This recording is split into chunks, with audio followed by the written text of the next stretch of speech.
Hello everybody and welcome to today's video.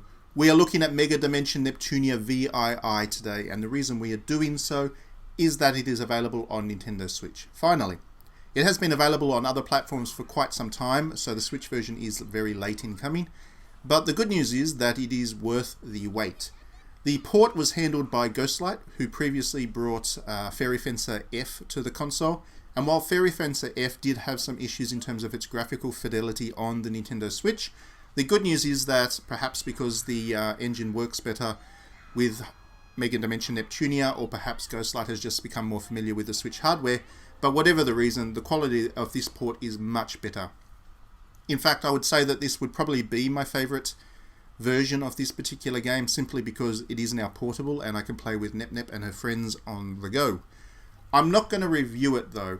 I've already done 2 reviews of Megadimension Neptunia VII. I reviewed the original release quite a few years ago now on the PlayStation 4, and then I also reviewed the update which brought VR features and whatever into the game with on the PlayStation 4 as well a little bit later on. So I didn't think that there was much value in doing a third review of the base game. You can already read those 2 reviews to get my opinions on the general game. What I want to do with this video is talk about the Hyperdimension Neptunia series as a whole, because it's actually been quite a few years since Compile Heart has done much with this series. This was the last proper entry in Hyperdimension Neptunia. There was a 2D platformer thing that they farmed out to a third party, but we are all waiting for the next adventures of Nep Nep and her crew. So I haven't had a chance to really talk up how much I love this series on this channel as yet, and I definitely want to do that because I really do love this series. This is one of my favourite JRPG series. The other reason I wanted to do this video, of course, was to show you what the game looked like on the Switch. All of this footage is taken from the Switch, from the first hour or 2 of play, so there's no spoilers in there if you haven't played the game already. And there's plenty of surprises to look forward to even after you watch this video. So, no spoilers, but you'll get a sense of what it is like to play this game on the Switch. So if you haven't played a Hyperdimension Neptunia game in the past, one of the things you need to know about it first and foremost is that it is very satirical in tone. It doesn't take itself very seriously, and in fact it really is a self-deprecating look at the games industry as a whole. Each of the characters in Hyperdimension Neptunia is the personification of either a video game console or company. So Nep Nep, Vert, Blanc, Noir, Nep Gear, and all the other characters that you will meet, they are all personifications of video game icons, really. And as such, they really play up the console wars as an opportunity to poke jokes and whatever. And they're also very fourth wall breaking. And it's always a good sign when there's a fourth wall breaking stuff in there, because you know that the game is not going to take itself too seriously. It's going to be self-referential, self-aware, and generally a parody both of the overall situation, but also of itself. It doesn't take itself seriously by any means. And that's really the reason that a lot of people love this series. It's because it is something that's very familiar to us all. We all know about the video game industry and the console wars and whatever. And it's just something that's easy to poke fun at because it is just fundamentally silly nonsense. And this game is very kind of irreverent and good-spirited about it. It's never nasty, it's never biting, it's never sharp with its satire, it's never critical as such. It's more light and bubbly and charming about it. So it's a game that's really difficult to dislike, assuming, of course, that you can put up with the fan service, which is the other thing that this series is very well known for. It is very fan servicey in nature. There is a scene from the first couple of hours which I recorded, which I decided not to put in this video because I figured it would probably get my video in trouble and my channel in trouble. There is a scene where these 3 girls that are currently doing all the fighting, they decide to have a bath, and that bath scene is depicted in such a way that the nudity is really only hidden by the tiniest droplets of water, and it is really pushing up hard against the boundaries between what is light fan service and what is actually kind of eroge, kind of adults only material. So this game does push it harder than the other Hyperdimension Neptunia games in the past, perhaps, but it is, I mean, it ultimately is fan servicey rather than anything that is kind of designed to be titillating or offensive.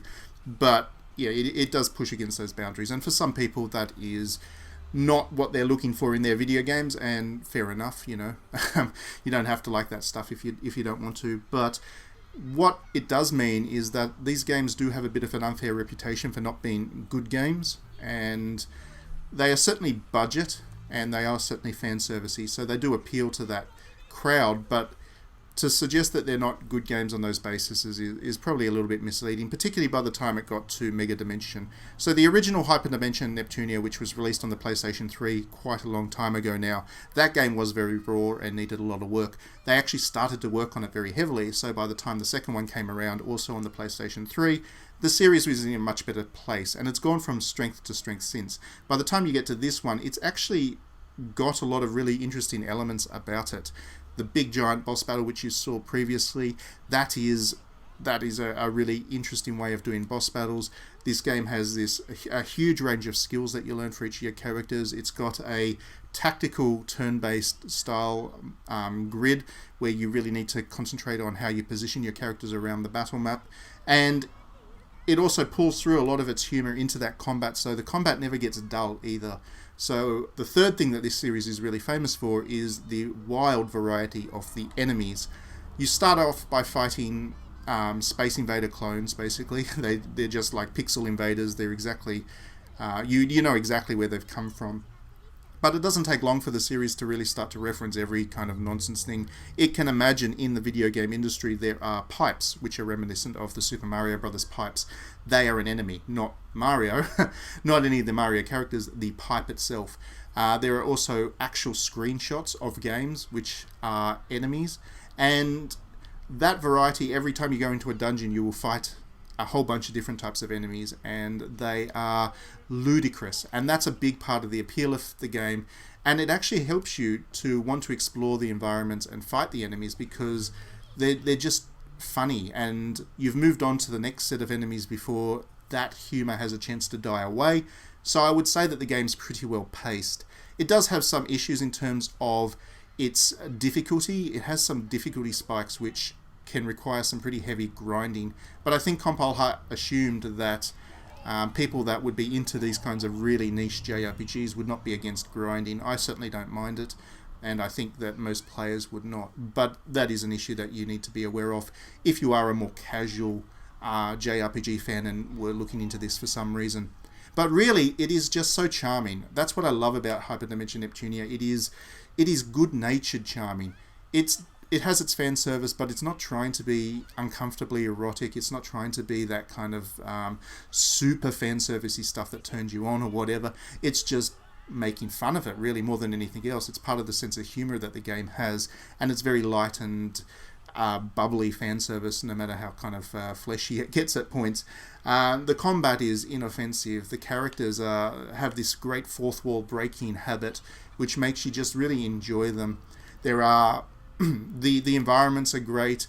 The plot moves along at a good speed. So there's just nothing that I find that you can dislike about Megadimension Neptunia in particular, but the series as a whole. And I've always found time for this series as a result. There are plenty of other Hyperdimension Neptunia games which are not part of the main series, which you may be aware of if you've played on the Vita or whatever. If you've had a PlayStation Vita, there are action-based ones. There is that 2D platformer that I mentioned beforehand. But really, in terms of the core game, these games are very consistent in their quality in terms of the way that they tell their stories. So if you find one of them appealing, you're probably going to find the rest of them appealing as well. And while they're not necessarily available on the Switch, they're pretty easy to play on the PC as well. Pretty much all of them are available at this point. So anyway, I love this series. I'm really glad to see it's on the Switch. Like I said, it's probably my favorite version of this particular game, which is one of my favorite Hyperdimension Neptunia games because it is portable. Let me know your thoughts of the game if you played it before. I'd love to chat with Hyperdimension Neptunia fans. Please do click the like and subscribe button. If you enjoy my videos, please do consider backing me on Patreon because that will help me expand what I'm doing here. And we will see you at the next one. Have a great weekend if I don't see you on the streams or whatever.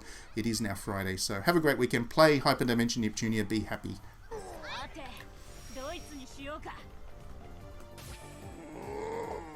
俺が全部終わらせる。そりゃ